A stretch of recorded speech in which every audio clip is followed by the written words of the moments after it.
My name is Daniel Ashford, and I'm about to tell you how my wife taught me the most valuable lesson of my life, though not the one she intended. It started on a Tuesday morning in our kitchen, sunlight streaming through the floor-to-ceiling windows that Monica insisted we install during last year's renovation. She stood at the marble counter in her designer workout gear, the kind that costs more than most people's monthly rent, preparing her post-workout protein shake with the precision of a chemist. "My gym trainer makes me feel so alive," she said, not bothering to look up from her blender. "You could learn something from him, Daniel." I paused, coffee mug halfway to my lips, studying my wife of 8 years. Monica had always been beautiful, the kind of woman who turned heads at corporate events and made other men wonder how a guy like me had landed her. Lately, though, something had shifted. She carried herself differently, moved with a confidence that seemed directed outward rather than shared between us. "You're right," I replied, keeping my voice neutral. She finally glanced up, surprise flickering across her features. Monica had expected pushback, maybe defensiveness. Instead, she got agreement, and it threw her off balance for just a moment before that superior smile returned. "Tyler really knows how to push people to their limits," she continued, warming to the subject. "He's been giving me some private sessions to work on my form. You know how important proper technique is." "Absolutely," I said, taking another sip of coffee. "Proper technique makes all the difference." Monica's smile widened. She thought she'd won something, delivered a message that had landed exactly as intended. What she didn't realize was that she'd just handed me the first piece of a puzzle I'd been unconsciously assembling for weeks. You see, I work in IT security for a consulting firm downtown. My job involves finding patterns, identifying vulnerabilities, and understanding how systems can be compromised. It's made me naturally observant, perhaps more than Monica ever realized. And lately, I'd been noticing things. The way she hummed in the shower after her training sessions. How she always scheduled these private appointments when I had late meetings or client calls. The fact that Tyler Brennan's silver BMW had been parked 2 houses down from ours every Tuesday and Thursday afternoon for the past month, I'd noticed it on my home security app when checking notifications between meetings. "When's your next session?" I asked casually. "Thursday afternoon. Tyler's coming here around 2. The home gym gives us more privacy to focus on advanced techniques." There it was, another piece clicking into place. Our home gym occupied what used to be a guest bedroom, complete with mirrors, professional equipment, and excellent soundproofing. Monica's idea, she'd said, so her workouts wouldn't disturb my conference calls. Now I wondered if the soundproofing served a different purpose entirely. "That's great," I said. "I've got a client presentation that afternoon anyway. Won't be home until 6. Monica's relief was almost visible. "Perfect. Tyler likes to really put me through my paces without any distractions." I finished my coffee and kissed her cheek, the same routine we'd maintained for years. But as I headed to my car, my mind was already working, processing information with the methodical approach that made me good at my job. Pattern recognition. That's what this was about. Monica's Tuesday and Thursday sessions always coincided with my scheduled out-of-office time. Her post-workout showers had grown longer, 45 minutes instead of the usual 15. She'd started wearing new workout clothes, expensive pieces that seemed designed more for display than actual exercise. And then there were the little things, the way she checked her phone constantly, the secretive smiles, the sudden interest in advanced training techniques she'd never mentioned before. At the office, I pulled up our home security system on my computer. We'd installed it 2 years ago after a string of break-ins in the neighborhood. Cameras at every entrance, motion sensors, smart locks that logged every entry and exit. Monica knew about the system, of course, but she'd never shown much interest in the technical details. That was her first mistake. The logs told a clear story. Tyler's BMW arrived every Tuesday and Thursday at exactly 2 p.m. The front door opened at 2:03 p.m. No activity until 4:30 p.m., when the door opened again and the BMW departed. Monica's car never left the driveway during these sessions. 2.5 hours for a personal training session seemed excessive, but maybe Tyler was thorough. Maybe they really were working on advanced techniques. Maybe I was reading too much into innocent patterns. Then I checked the water usage logs from our smart home system. Our master bathroom shower ran for 45 minutes every Tuesday and Thursday, starting at approximately 4:35 p.m. The guest bathroom, adjacent to our home gym, showed a 30-minute cycle beginning at 4 p.m. 2 showers. 2 people. I leaned back in my office chair, staring at the data on my screen. The evidence was circumstantial, but compelling. My wife and her personal trainer were using our home for activities that required cleanup time and definitely weren't covered by Elite Fitness Center's standard service agreement. My phone buzzed. A text from Monica. Having lunch with Lori today. Might be late getting home. Don't wait up. XOXO. Lori Patterson was Monica's closest friend, a social media influencer who documented every meal, every outfit, every moment of her carefully curated life on Instagram. If Monica was really having lunch with Lori, there would be photographic evidence within the hour. I opened Instagram and searched for Lori's account. Her most recent post showed her at a downtown restaurant with another woman. Definitely not Monica. The timestamp read 11:47 a.m., just 15 minutes ago. Strike 2. The rest of the workday passed in a blur of client calls and project reviews, but my mind kept returning to the patterns, the lies, the careful choreography of deception. By the time I left the office, I'd made a decision. I was going to learn something from Tyler Brennan, just as Monica had suggested. But the lesson wouldn't be about fitness techniques or pushing physical limits. It would be about consequences, accountability, and the dangerous assumption that intelligence and awareness are the same thing. Monica thought she was married to a predictable, passive man who wouldn't notice or wouldn't care about her extracurricular activities. She'd confused my quiet nature with weakness, my trust with blindness. That was about to change. I drove home through the suburban streets of our neighborhood, past the manicured lawns and identical mailboxes, thinking about Tyler Brennan. I'd met him exactly once, at Elite Fitness Center's member appreciation event last month. Tall, muscular, with the kind of confidence that comes from being told you're attractive your entire life. He'd shaken my hand with a grip designed to intimidate, made small talk about Monica's dedication to fitness, and generally treated me like a minor inconvenience in his day. What Tyler didn't know was that I'd spent 15 minutes researching him before we'd even met. Social media made people careless with personal information, and Tyler was particularly generous with details about his life. Married to Jessica Brennan for 3 years, co-owner of Elite Fitness Center with his business partner, lived in a flashy modern house across town that was perpetually featured in his Instagram posts. Most importantly, Jessica worked at the gym every afternoon, handling administrative duties and member services. She was there every day, visible and available, while her husband made house calls to lonely housewives. I pulled into our driveway and sat in my car for a moment, looking at the house Monica and I had bought together when we still believed in shared dreams and mutual respect. The home gym window glowed with warm light. Monica was already preparing for tomorrow's session. My phone buzzed with another text. Tyler confirmed for 2 p.m. tomorrow. Going to be an intense workout. Might need a long recovery period after. The emoji was new.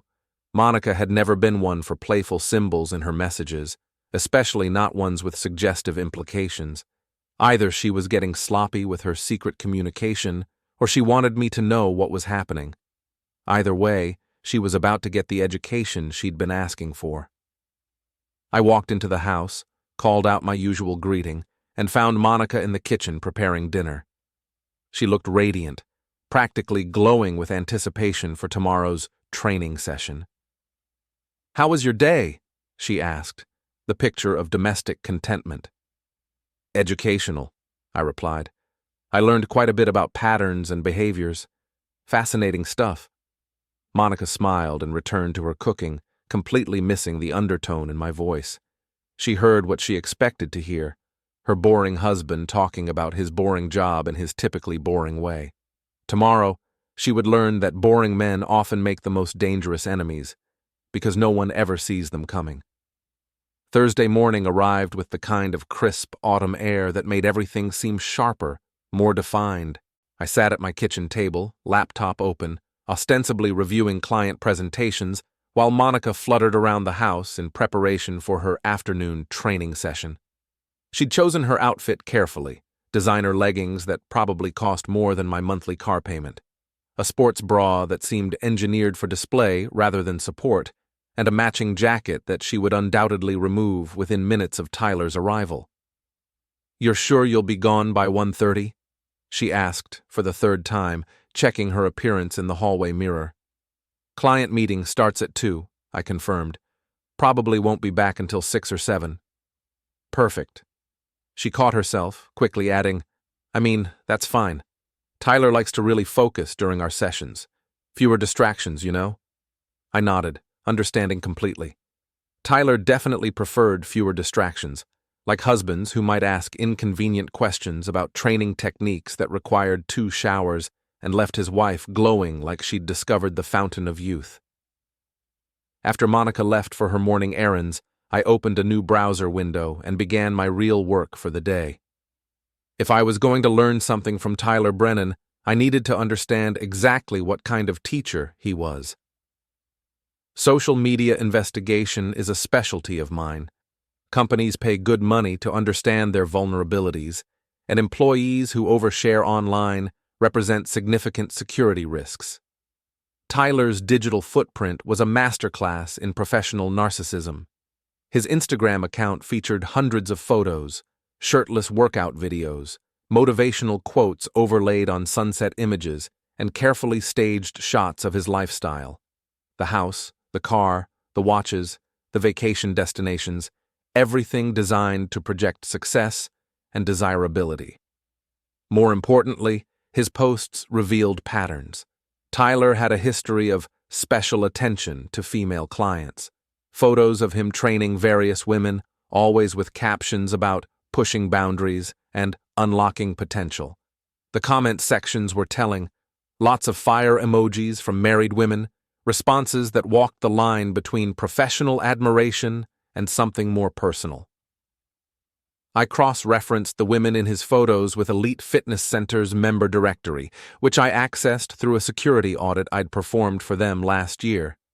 3 of the women no longer held memberships. 2 had moved out of state. 1 had gotten divorced. Pattern recognition, again. Tyler wasn't just a personal trainer. He was a specialist in lonely housewives with disposable income and inattentive husbands. But Tyler had made a crucial error in targeting Monica.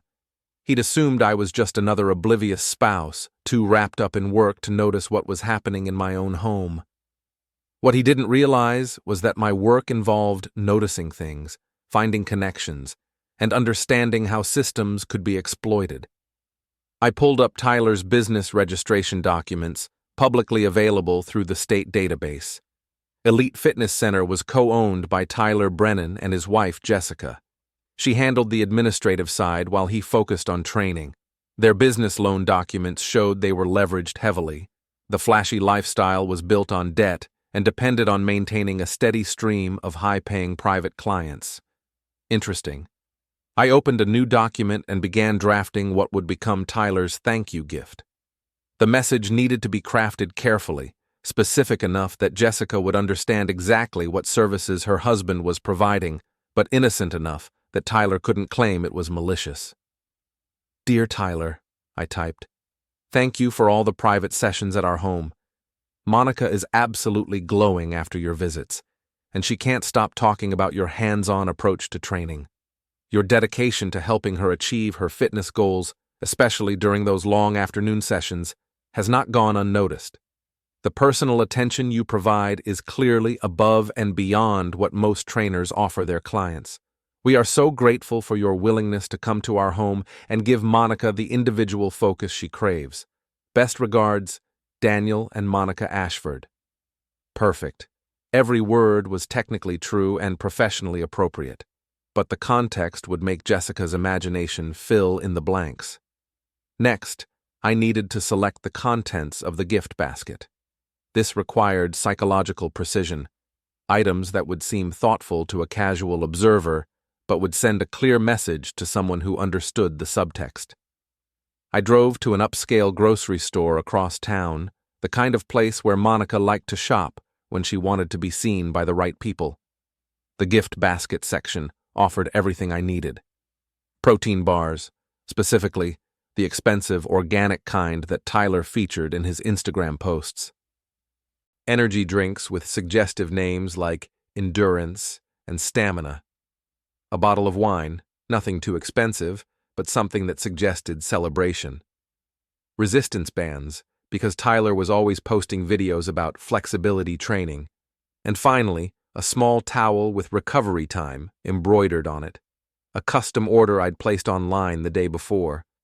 The woman at the customer service counter assembled the basket with professional care, adding a ribbon and a gift card holder. She smiled as she handed it over, probably thinking I was a thoughtful husband, surprising his wife's trainer with a gesture of appreciation. She wasn't wrong, exactly. I was being thoughtful, just not in the way she imagined. I returned home and placed the basket in my car, then settled in to wait. At 1:45 p.m., Tyler's silver BMW appeared at the end of our street, right on schedule.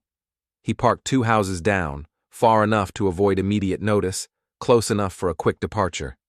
I watched through our security app as he approached the front door, gym bag in hand, moving with the confidence of someone who'd made this walk many times before. Monica opened the door before he could knock, greeting him with a smile that was definitely not professional. They disappeared into the house, and I closed the laptop. Time for Phase 2. Elite Fitness Center was a 15-minute drive from our neighborhood, located in a shopping complex that catered to the area's affluent residents. The gym's floor-to-ceiling windows offered an excellent view of the interior, where Jessica Brennan sat behind the front desk, managing appointments and handling member inquiries. I'd met Jessica briefly at the same member event where I'd encountered Tyler. She was petite, sharp-eyed, with the kind of intelligence that people often underestimated because she worked in her husband's shadow. That was Tyler's second mistake, assuming his wife was as oblivious as the husbands he was cuckolding.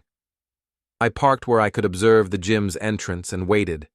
According to Tyler's social media posts, Jessica worked the afternoon shift every Tuesday and Thursday, the same days he made house calls. Whether this was coincidence or careful planning, I wasn't sure, but it worked perfectly for my purposes. At 3:30 p.m., I walked into Elite Fitness Center carrying the gift basket. The gym was moderately busy, the usual mix of stay-at-home parents and retirees who preferred afternoon workouts. Jessica looked up from her computer as I approached the front desk. "Hi there," I said, offering my most pleasant smile. "I'm Daniel Ashford, Monica's husband. I wanted to drop off a little thank you gift for Tyler." Jessica's expression shifted slightly, curiosity replacing routine politeness. "Oh, that's very thoughtful. Tyler's not here right now. He's doing a private session off-site." "I know," I said. "He's at our house, actually, working with Monica. That's why I wanted to thank him. He's been so dedicated, coming to our home twice a week for these intensive sessions. Monica just raves about his personal attention." I placed the basket on the counter between us, angled so Jessica could see the contents. Her eyes moved over the items, and I watched as understanding began to dawn. "This is really nice of you," she said, but her voice had changed. There was a tension there, a sharpness that hadn't been present moments before. "Would you mind opening the card?" I asked. "I want to make sure I got the message right. Monica helped me write it, but I'm terrible with words." Jessica's fingers hesitated over the envelope, but curiosity won. She opened it and read the message, her expression growing more controlled with each word. When she finished, she looked up at me with eyes that were suddenly very alert. "This is quite a detailed thank you note," she said carefully. "Well, Tyler provides quite a detailed service, I replied. Monica's been getting these private sessions for about a month now. Every Tuesday and Thursday, right around the time you're here handling the afternoon shift. She's always exhausted afterward. Tyler really knows how to work her hard. The silence stretched between us, filled with the sound of weight machines and cardio equipment from the gym floor. Jessica read the card again, and I could see her mind working, connecting dots, asking questions she'd probably been avoiding for weeks. "I'll make sure Tyler gets this," she said finally. "Actually," I said, "I was hoping you could give it to him when he gets back from our house. Monica and I both think it's important that you know how much we appreciate his dedication to her fitness goals." Jessica's smile was razor sharp. "Of course. I'll be sure to discuss it with him in detail." I thanked her and left, satisfied that the first phase of Tyler's education was complete. Now I needed to position myself for the afternoon's second act. I drove to a coffee shop with a clear view of our street and settled in to wait. At 4:32 p.m., Tyler's BMW appeared, moving faster than usual. He parked in our driveway this time, no more discretion, apparently, and hurried to the front door. Through the security app, I watched Monica let him in. Even from the grainy camera feed, I could see the tension in their body language. Tyler was agitated, gesturing emphatically. Monica looked confused, then alarmed. My phone rang. Monica's contact photo filled the screen, a picture from our honeymoon, back when her smiles were genuine and directed at me. "Daniel," she said, her voice tight with forced calm. "Where are you?" "Client meeting," I replied. "Why? Is everything all right?" "Tyler had to cut our session short, some kind of emergency at the gym." "That's too bad. I hope everything's okay." There was a pause, filled with the sound of voices in the background. Tyler was still there, and he didn't sound happy. Did you stop by the gym today?" Monica asked. "No, I've been in meetings all afternoon. Why would I go to the gym?" Another pause. I could almost hear her mind racing, trying to reconcile Tyler's story with my denial. "No reason," she said finally. "I'll see you tonight." The call ended, and I smiled into my coffee cup. Tyler had rushed back to our house to confront Monica about the gift basket, probably demanding to know if I suspected anything. Monica, caught off guard, was now questioning everything: Tyler's story, my involvement, the security of their little arrangement. Doubt was a powerful weapon, and I'd just introduced it into their relationship. I finished my coffee and drove home, timing my arrival for 6:15 p.m., late enough to seem believable, early enough to catch any lingering tension. Monica was in the kitchen when I walked in, preparing dinner with mechanical precision. "How was your session?" I asked, kissing her cheek in our usual routine. "Fine," she said without looking up. "Tyler had to leave early. Some problem at the gym." "That's unfortunate. You seemed really excited about today's workout." Monica's hands stilled for just a moment before resuming their chopping. "It was fine," she repeated. I opened a beer and leaned against the counter, studying my wife's profile. She was beautiful, successful, intelligent, and completely unprepared for the game she'd chosen to play. "You know," I said conversationally, "I've been thinking about what you said yesterday, about learning something from Tyler." Monica looked up, wariness flickering in her eyes. "I think you're right," I continued. "He obviously has a lot to teach about dedication, technique, and following through on commitments. I'm looking forward to learning more." Monica's smile was uncertain, missing its usual confidence. That's great, honey." I nodded and took another sip of beer, letting the silence stretch. Tomorrow was Friday, no scheduled training session, but plenty of time for Monica and Tyler to worry about what I knew, what I'd done, and what might come next. The education was just beginning. Friday morning brought rain and an atmosphere thick with unspoken tension. Monica sat across from me at the breakfast table, picking at her yogurt while checking her phone every 30 seconds. She'd been restless all night, tossing and turning like someone with a guilty conscience, which, of course, she was. "Any plans for today?" I asked, buttering my toast with deliberate calm. "Just errands," she said without looking up from her screen. "Maybe lunch with Lori." I nodded, noting that she'd mentioned Lori again, her go-to alibi when she needed to account for time spent elsewhere. It was becoming a pattern, another piece of data in the growing file of Monica's deceptions. My phone buzzed with a work email, but the sender caught my attention. Jessica Brennan. The subject line read, "Security Consultation Inquiry." Interesting. I opened the message while Monica continued her nervous phone-checking routine. "Mr. Ashford, I hope you don't mind me reaching out directly. I got your contact information from our member directory. I'm having some concerns about security at Elite Fitness Center and wondered if you might have time for a consultation. I'd prefer to discuss this privately, as it involves some sensitive personnel matters. Would you be available to meet today? Best regards, Jessica Brennan." I looked up to find Monica watching me intently. "Work?" she asked. "Potential new client," I replied, which was technically true. "Might need to meet with them today." Monica's relief was almost visible. If I was busy with work, I couldn't be investigating her afternoon activities or dropping off any more mysterious gift baskets. "That's great," she said, her first genuine smile in 24 hours. "I hope it works out." I finished breakfast and headed to the office, but my mind was already working on the real business of the day. Jessica's email suggested that my gift basket had achieved its intended effect. Tyler's wife was asking questions, and she wanted answers from someone who understood the technical side of surveillance and investigation. At 11 a.m., I called the number Jessica had provided. She answered on the first ring. "Thank you for calling," she said, her voice crisp and professional. "I was hoping we could meet somewhere private. There are some things about my husband's business practices that I think you might find interesting."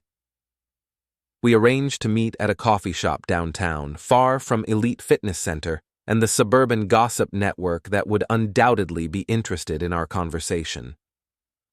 I arrived early and chose a corner table with a clear view of the entrance, old habits from my security training kicking in.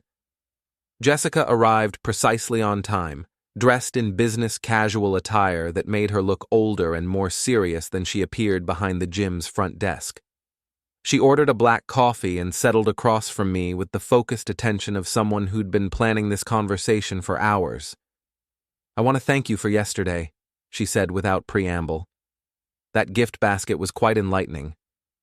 "I'm not sure what you mean," I replied carefully.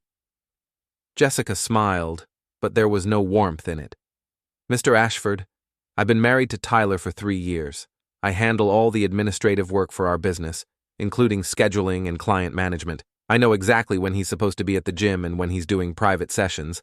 I also know that his Tuesday and Thursday appointments have been remarkably consistent lately, all with the same client." She pulled out a tablet and opened what appeared to be a scheduling application. "Your wife books 2-hour sessions every week, always when I'm working the afternoon shift, always at your home address. The sessions are billed at our premium rate, which is 50% higher than our standard private training fee." I studied the data she was showing me, noting the pattern of appointments stretching back 6 weeks. "That seems like good business for Elite Fitness Center." "It would be," Jessica agreed, "if the sessions were actually about fitness. But Tyler's been coming home from these appointments in a very good mood, if you know what I mean. And yesterday, after your little gift delivery, he was quite upset. He demanded to know if I'd been spying on him." She closed the tablet and leaned forward slightly. "Tyler thinks I'm just the administrative help, someone who handles paperwork and doesn't ask complicated questions. He's wrong about that, just like he's wrong about a lot of things." I sipped my coffee, letting Jessica control the pace of the conversation. She was clearly building toward something, and I wanted to understand her agenda before revealing my own. "I've been doing some research," she continued. "Tyler has a pattern with certain clients, Wealthy women, usually married, often going through what you might call a midlife reassessment. He provides them with personal attention, makes them feel special, and charges premium rates for services that aren't listed in our standard offerings. That sounds like smart business development, I said. Jessica's laugh was sharp. It's smart until it isn't. One of his previous clients moved to Florida after her husband found out about their training sessions. Another got divorced and sued us for emotional distress, claiming Tyler had taken advantage of her vulnerable state. We settled out of court, but it cost us nearly $50,000. Now we were getting to the interesting part. Jessica wasn't just a wronged wife. She was a business partner protecting her investment. Tyler thinks he's being discreet, she said, but he's actually creating liability for our business. Every married client he gets involved with is a potential lawsuit waiting to happen, and lately, he's been getting careless. She pulled out her phone and showed me a screenshot of Tyler's Instagram story from the previous day. It was a photo of our neighborhood, taken from what appeared to be our street, with the caption, "Another great session with a dedicated client, #personal training, #results. He posted this yesterday afternoon, Jessica said. I can see your house number in the background. Anyone who knows your wife trains with Tyler could figure out exactly where this photo was taken and when. I studied the image, noting the timestamp and location data. Tyler had essentially documented his presence at our house during his affair with Monica, creating a digital trail that could be subpoenaed in a divorce proceeding. What exactly are you proposing? I asked. Jessica's smile was all business now. I'm proposing that we help each other solve our respective problems. You want to deal with your wife's infidelity, and I want to protect my business from my husband's poor judgment. I think we can find a mutually beneficial solution. She was right, of course. Jessica had access to Tyler's schedule, his client communications, and the financial records of Elite Fitness Center. More importantly, she had the legal standing to make business decisions that could affect Tyler's ability to continue his extracurricular activities. I'm listening, I said. Jessica opened her tablet again and showed me a different screen, what appeared to be a client management system with detailed notes about each member. Tyler keeps very thorough records, she said. Session notes, progress tracking, personal information that clients share during training. He thinks it makes him look professional, but it's actually quite revealing about the nature of his relationships with certain clients. She scrolled to Monica's profile, which contained far more personal information than any fitness program would require. Tyler had documented Monica's marriage satisfaction, her feelings about her career, her self-image concerns, and her responses to what he called motivational techniques. It read like a seduction manual disguised as a training log. This is problematic for several reasons, Jessica explained. First, it violates client privacy expectations. Second, it suggests that Tyler is providing counseling services without proper licensing. Third, it creates documentation of emotional manipulation that could be used in legal proceedings. I photographed the screen with my phone, adding to my growing collection of evidence. What's your timeline for addressing these issues? Soon, Jessica said. I've already started restructuring our business policies. New client agreements, revised session protocols, updated privacy protections. Tyler thinks I'm just being thorough, but I'm actually creating a paper trail that will make it very difficult for him to continue his current practices. She closed the tablet and finished her coffee. I'm also implementing new scheduling requirements. All private sessions will need to be approved by management, meaning me, and will require detailed documentation of services provided. Tyler won't be able to make house calls without explicit business justification. It was elegant, really. Jessica was using her position as co-owner to systematically eliminate Tyler's opportunities for inappropriate client relationships, all while maintaining plausible business reasons for the changes. There's one more thing, she said, pulling out a manila envelope. Tyler's been using our business credit card for personal expenses, dinners, gifts, hotel rooms. I've been documenting everything for our accountant, but I thought you might find some of the charges interesting. She handed me printouts of credit card statements highlighting specific transactions, expensive restaurants on days when Tyler claimed to be doing equipment maintenance, jewelry purchases that never appeared in our business inventory, hotel charges in the middle of the afternoon, always on days when he had client meetings. The pattern was clear. Tyler was funding his affairs with business money, creating a trail of financial impropriety that Jessica could use to force him out of Elite Fitness Center entirely. "Why are you showing me this?" I asked. "Because I want you to understand that Tyler's relationship with your wife isn't special or unique," Jessica replied. "It's a pattern of behavior that's been going on for months, and it needs to stop before it destroys everything I've worked to build." We sat in silence for a moment, two people who'd been underestimated by their spouses, planning the consequences of that miscalculation. "What do you need from me?" I asked finally. Jessica smiled, and this time there was genuine warmth in it. "Just keep doing what you're doing. Your gift basket yesterday was perfect. It made Tyler panic without giving him anything concrete to complain about. He's already asking questions about our security procedures and client confidentiality policies." She stood to leave, then paused. "Oh, and Mr. Ashford, your wife has a session scheduled for Tuesday afternoon. Tyler's planning to use it to clarify the situation and make sure she understands the need for discretion. I thought you might want to know." I thanked her and watched her leave, impressed by her tactical thinking and long-term planning. Jessica Brennan was not the passive, overlooked wife that Tyler believed her to be. She was a strategic thinker who'd been quietly documenting her husband's mistakes while positioning herself to control the consequences. My phone buzzed with a text from Monica. "Lunch with Lori was great. Might do some shopping this afternoon. See you tonight?" I checked Lori's Instagram feed and found no evidence of any lunch meeting. Monica was getting sloppy with her lies, probably because she was distracted by Tyler's sudden paranoia about security and surveillance. Tuesday's session would be interesting. Tyler would be trying to reassure Monica while figuring out what I knew and how much of a threat I represented. Monica would be looking for confirmation that their secret was still safe. Neither of them would get what they were hoping for. I spent the rest of the afternoon at my office, but my mind was already working on Tuesday's plan. Jessica had given me valuable intelligence about Tyler's intentions, and I had 4 days to prepare a lesson that would exceed both their expectations.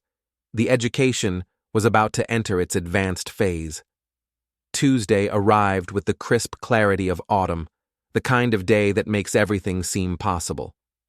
I sat in my car outside Elite Fitness Center at 1:45 p.m., watching Jessica through the floor-to-ceiling windows as she prepared for what would undoubtedly be an eventful afternoon.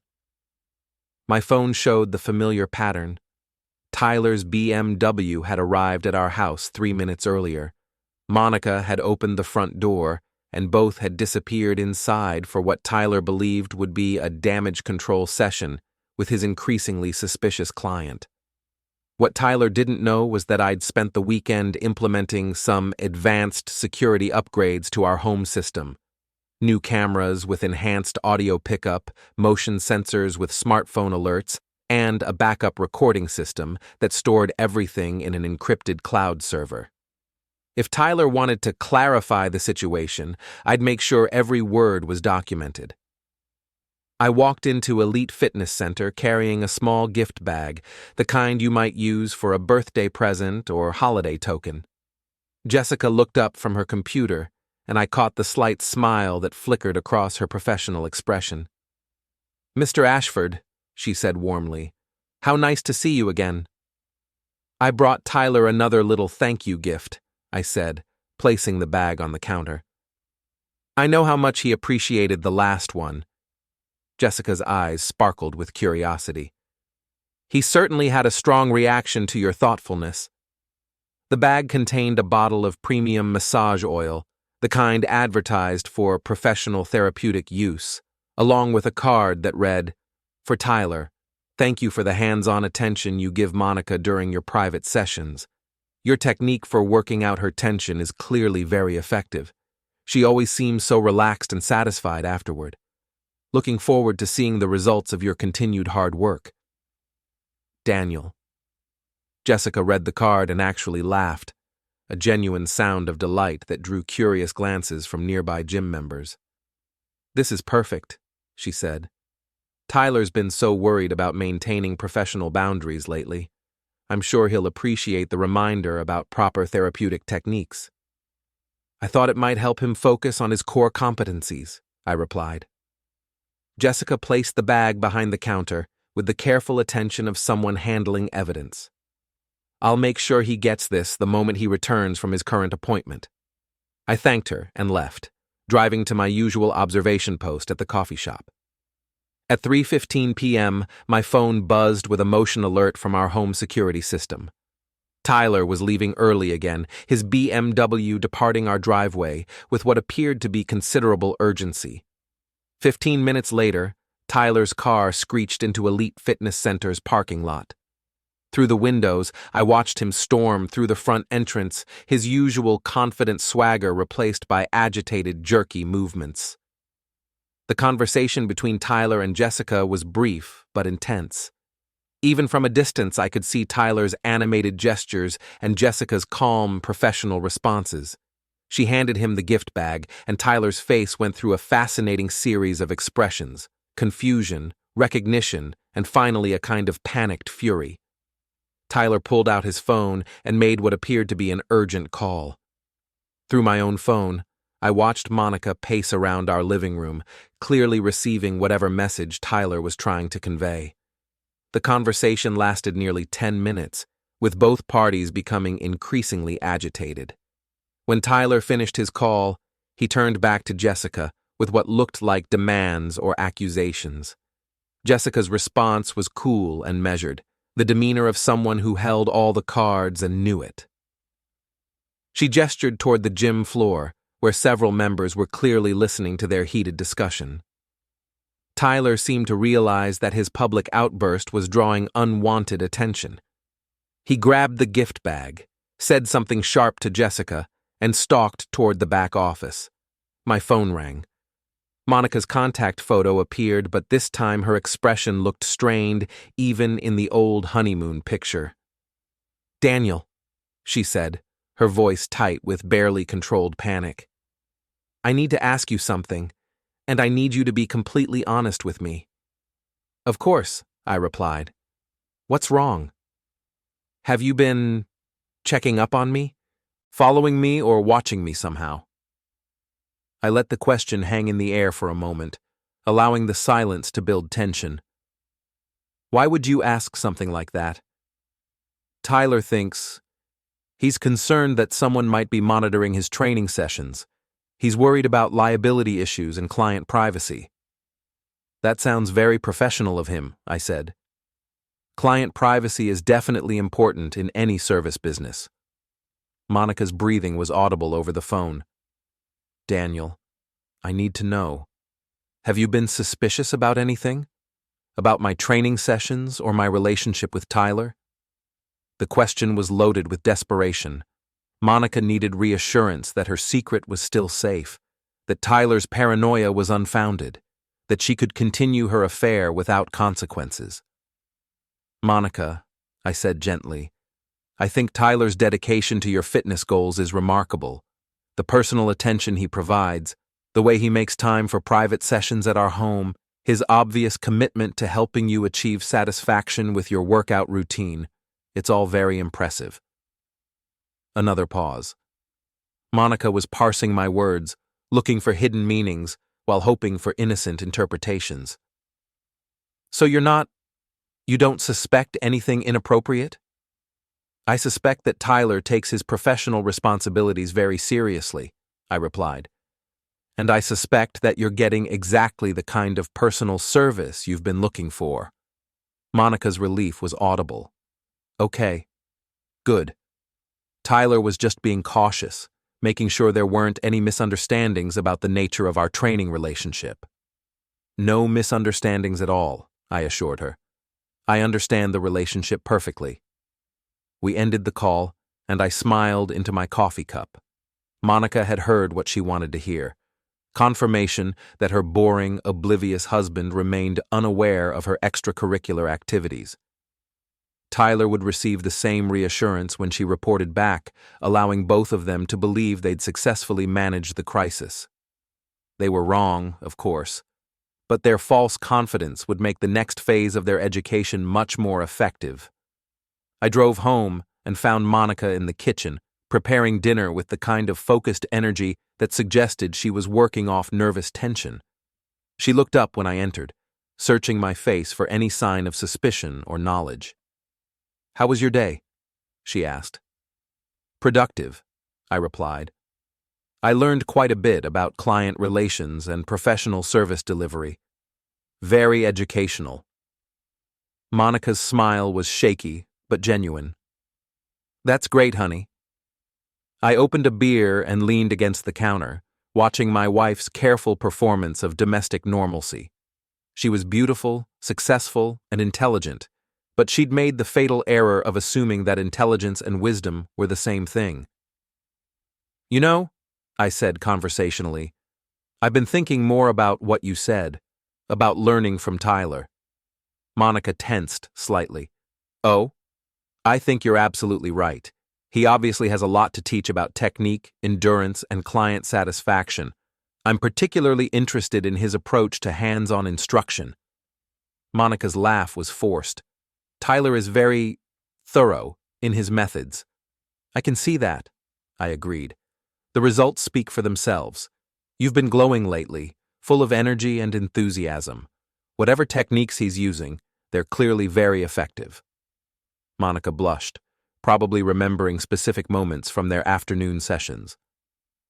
"Tyler says I'm one of his most responsive clients." "I'm sure you are," I said, taking another sip of beer. "I imagine he puts a lot of effort into making sure you're completely satisfied with his performance." We continued our careful dance of double meanings through dinner, each of us saying one thing while meaning something entirely different. Monica thought she was successfully deflecting suspicion, while I gathered more evidence of her infidelity. After dinner, I retreated to my home office and reviewed the day's security footage.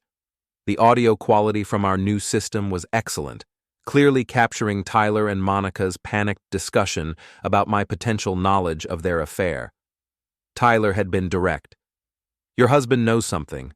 Those gift baskets aren't coincidences. They're messages. He's telling us that he's aware of what's happening." Monica had been defensive.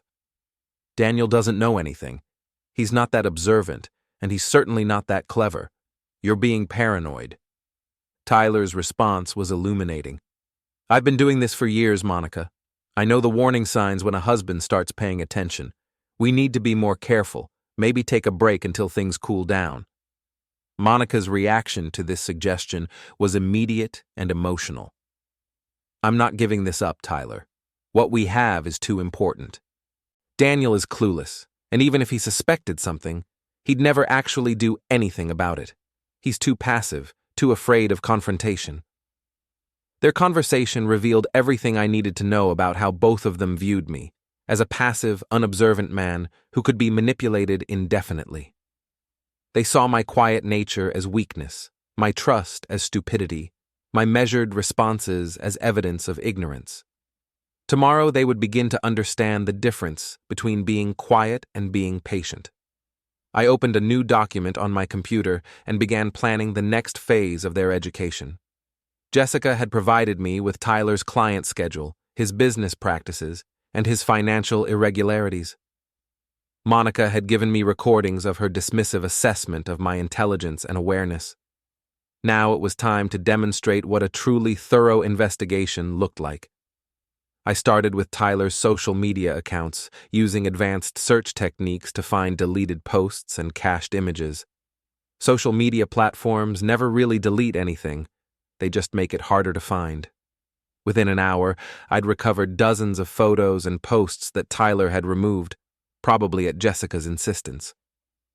The deleted content told a clear story of Tyler's pattern with female clients. Photos of him with various women, captions about intensive training sessions, and personal breakthroughs, comments that walked the line between professional and personal. Most importantly, I found evidence of Tyler's previous affairs, including photos and messages that had been screenshotted by other suspicious spouses. Tyler wasn't just cheating on Jessica, he was running a systematic operation targeting lonely housewives, and he'd been sloppy enough to leave a digital trail spanning 2 years. I compiled everything into a comprehensive dossier. Tyler's deleted social media posts, his business credit card irregularities, his pattern of client relationships, and the security footage from our home. The evidence painted a picture of a man who used his position as a fitness trainer to manipulate vulnerable women while stealing from his own business. Tomorrow, Tyler and Monica would discover that their education was about to become much more public than they'd anticipated. I closed the laptop and headed to bed, where Monica was already asleep, probably exhausted from the stress of managing her secret relationship. She looked peaceful, unaware that her world was about to change in ways she couldn't imagine. The next lesson would be about consequences, accountability, and the dangerous assumption that other people are less intelligent than they appear. Class was about to begin. Wednesday morning arrived with the kind of gray sky that suggested change was coming. Monica sat across from me at breakfast, checking her phone with the obsessive frequency of someone expecting bad news. She'd been restless all night, probably sensing that something was shifting in her carefully constructed world. "Tyler canceled my session today," she announced, trying to sound casual. "Something about equipment maintenance at the gym." I looked up from my laptop, where I'd been reviewing the final details of what would be Tyler and Monica's comprehensive examination. "That's disappointing. You seem to be making such good progress with your private training." Monica's smile was uncertain. "He said he'd reschedule soon, maybe next week." What Tyler had actually said, according to the text messages I'd intercepted through our shared phone plan, was that he needed time to figure out how much I knew and whether their affair could continue safely. He was finally taking the threat seriously, but his response was too little, too late. I'd spent the early morning hours putting the finishing touches on Tyler's education. The dossier I'd compiled was comprehensive, damning, and ready for distribution to the appropriate parties. Elite Fitness Center's corporate headquarters, the Better Business Bureau, the wives of Tyler's previous clients, and several local social media influencers who specialized in exposing community scandals. But first, Tyler and Monica deserved a chance to understand exactly what they'd been dealing with. At 10 a.m., I sent Tyler a text message from a number he wouldn't recognize. "Meet me at Riverside Park, Pavilion 3, at 2 p.m. Come alone. We need to discuss your educational methods." Tyler's response came within minutes. "Who is this?" I replied, "Someone who's learned a great deal from watching your teaching techniques. Don't disappoint me by not showing up." Then I sent a similar message to Monica. "Coffee at Riverside Cafe at 2:30 p.m. There's something important you need to see about your trainer." Monica's reply was immediate. "Daniel, is this you? What's going on?" I didn't respond. Let them both spend the day wondering, worrying, and preparing for confrontations they couldn't anticipate. Riverside Park was a public space with multiple entrances, good visibility, and enough foot traffic to ensure safety while maintaining privacy. I arrived early and positioned myself where I could observe both the pavilion and the cafe, watching Tyler's silver BMW pull into the parking lot at exactly 2 p.m. Tyler emerged from his car, looking like a man preparing for battle, dressed in expensive workout gear that emphasized his physique, moving with aggressive confidence designed to intimidate. He scanned the area carefully before walking toward the pavilion, probably expecting to find a suspicious husband who could be bullied into submission. I let him wait for 10 minutes, watching as his confidence gradually gave way to nervousness. Tyler wasn't accustomed to being kept waiting or operating from a position of uncertainty. When I finally approached the pavilion, he spun around with the quick reflexes of someone whose nerves were on edge. "You must be Tyler," I said pleasantly. "Thank you for coming. I wasn't sure you'd have time in your busy schedule of private sessions and equipment maintenance." Tyler studied me carefully, probably trying to reconcile my calm demeanor with his expectations of an angry confrontation. "You're Monica's husband." "I am indeed," I confirmed. "And you're the fitness professional who's been providing her with such personalized attention. I wanted to thank you in person for your dedication to her physical development."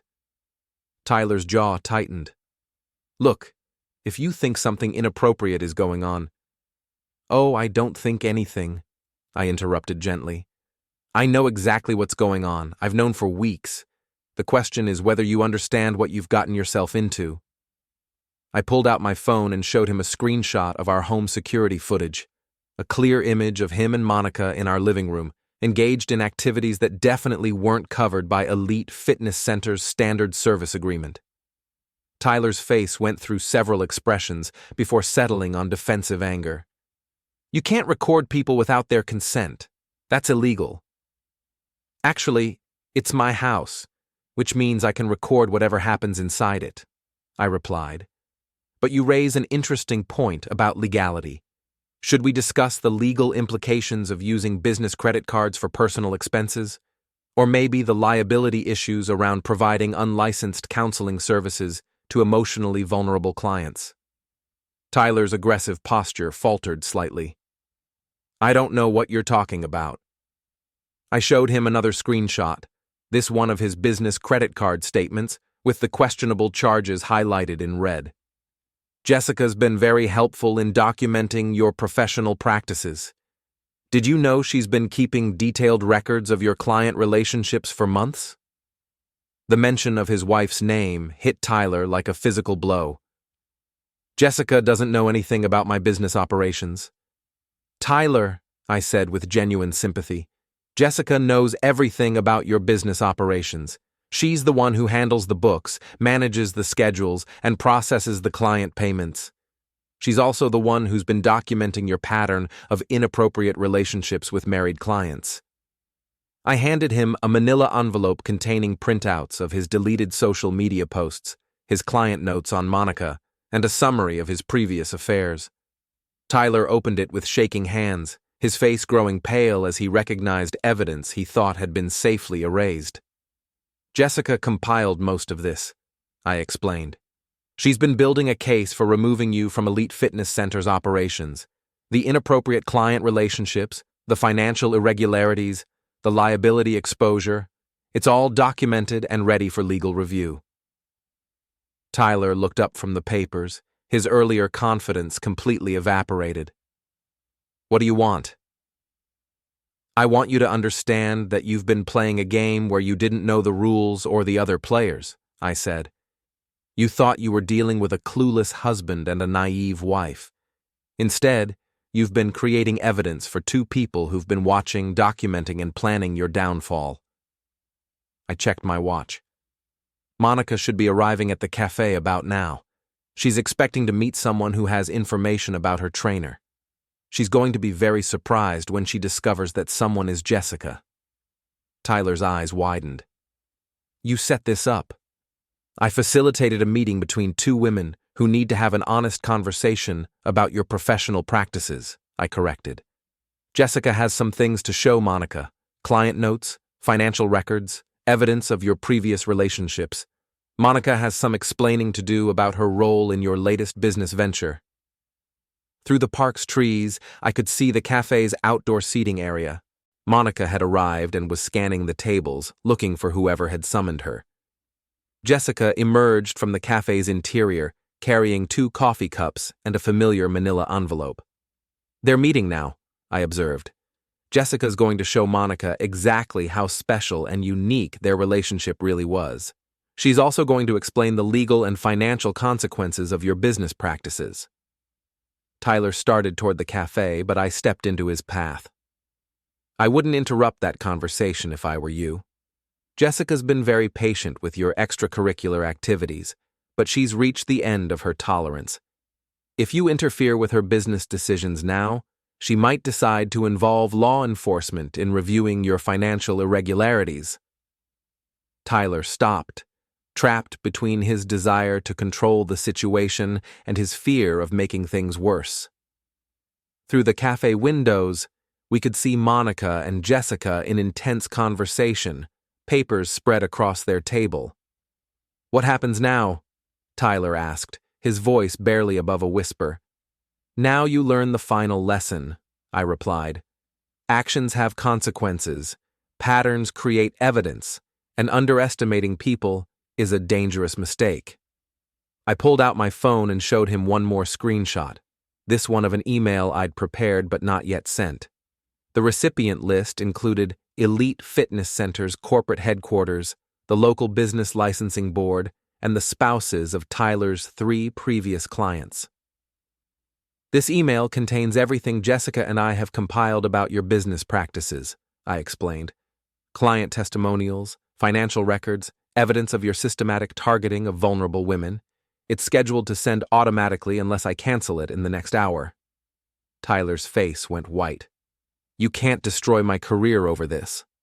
"I'm not destroying anything," I said calmly. "I'm simply documenting what you've already done and allowing the appropriate parties to make informed decisions about your professional conduct." At the cafe, Monica had stood up abruptly, her face flushed with what appeared to be anger and embarrassment. Jessica remained seated, calmly collecting the papers as Monica stormed toward the parking lot. "Looks like their meeting is concluded," I observed. "Monica's probably heading home to pack some things. Jessica mentioned that she'd be recommending immediate termination of all private client relationships pending a full business review."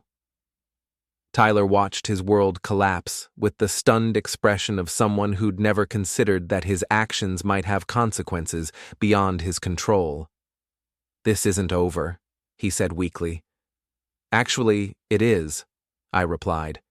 "Your relationship with Monica is finished. Your position at Elite Fitness Center is terminated. Your reputation in this community is about to become very complicated. The only question now is whether you learn from this experience or repeat it somewhere else."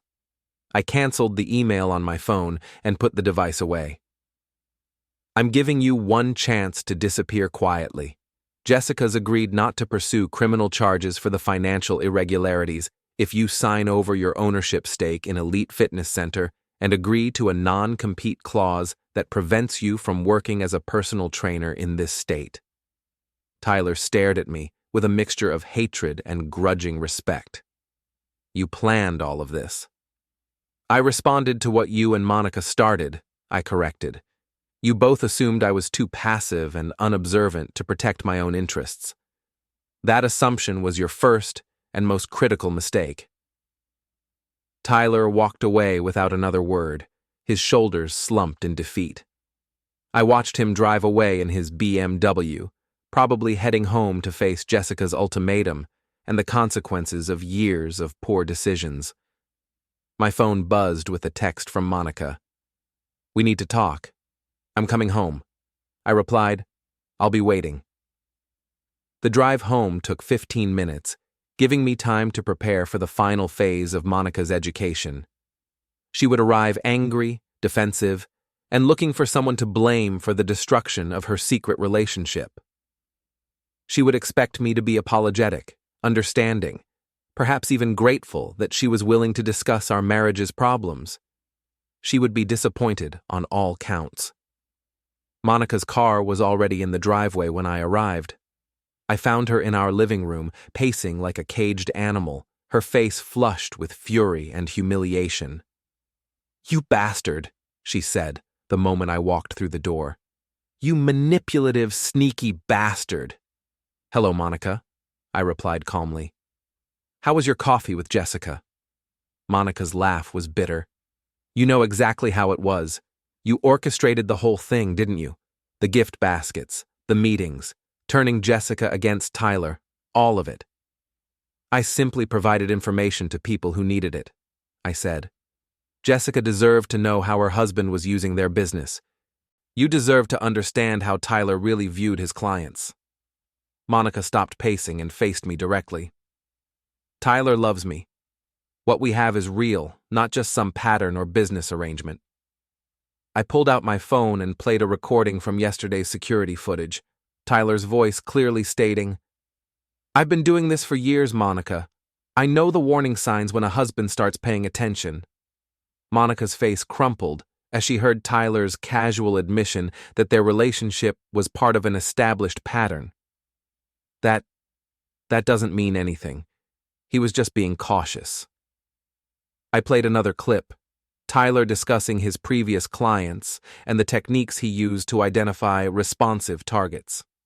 Monica listened with growing horror as Tyler described her exactly the way he'd described the women who came before her. "Tyler saw you as a business opportunity," I said gently.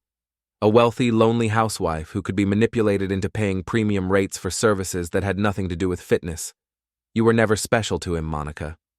You were just profitable."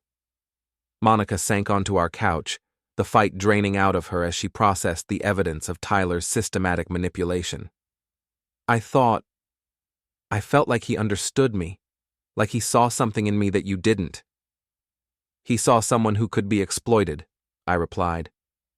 "Someone who was dissatisfied enough with her life to pay for the illusion of being desired and appreciated."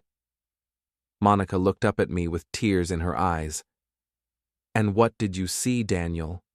What did you see when you were watching and recording and planning all this?" I sat down across from her, studying the woman I'd married 8 years ago. I saw someone who'd forgotten that intelligence and wisdom aren't the same thing. Someone who'd confused being quiet with being weak. Someone who'd made the mistake of underestimating the person who knew her best. Monica wiped her eyes, her expression hardening again. "So what now? You've destroyed my relationship, humiliated me in public, and turned me into community gossip. Are you satisfied?" "I'm educated," I corrected. "You told me to learn something from Tyler, and I did. I learned that actions have consequences, that patterns create evidence, and that people who assume they're smarter than everyone else usually aren't." Monica stood up, her decision made. "I can't stay here. Not after this. Not with you." "I know," I said. "Jessica mentioned that you'd probably want to leave town. Tyler's planning the same thing, apparently. You're both welcome to start over somewhere else, though I'd suggest you choose different destinations." Monica stared at me with something approaching respect mixed with her anger. "You really planned all of this, didn't you? Every move, every revelation, every consequence." "I responded to the situation you created," I said. "You and Tyler made choices, and I made sure those choices had appropriate results." Monica walked toward the stairs, probably to pack her things. At the bottom step, she turned back to me. "You know what the worst part is?" she said. "I actually thought I was smarter than you. I thought I could manage this situation, control the variables, keep everyone happy while getting what I wanted." "That was your mistake," I agreed. "You forgot that the quiet person in the room is often the one paying the most attention." Monica nodded slowly, finally understanding the lesson she'd inadvertently taught me. "Tyler was right about one thing. You really did learn something from him." "I learned that education is a powerful weapon," I replied, "especially when people don't realize they're being taught." Monica disappeared upstairs, and I heard her moving around in our bedroom, gathering her things for whatever came next. I sat in our living room, surrounded by the remnants of a marriage that had ended the moment Monica decided to seek excitement elsewhere. My phone buzzed with a final text from Jessica. "Tyler signed the papers. He'll be gone by tomorrow. Thank you for your assistance with our business restructuring." I replied, "Thank you for the educational opportunity. I learned quite a lot." Outside, the gray sky was giving way to clearer weather, the kind of afternoon that made everything seem possible. Monica would leave, Tyler would disappear, and life would continue with new patterns and different possibilities. The education was complete, and the lessons had been thoroughly learned by everyone involved. Class dismissed.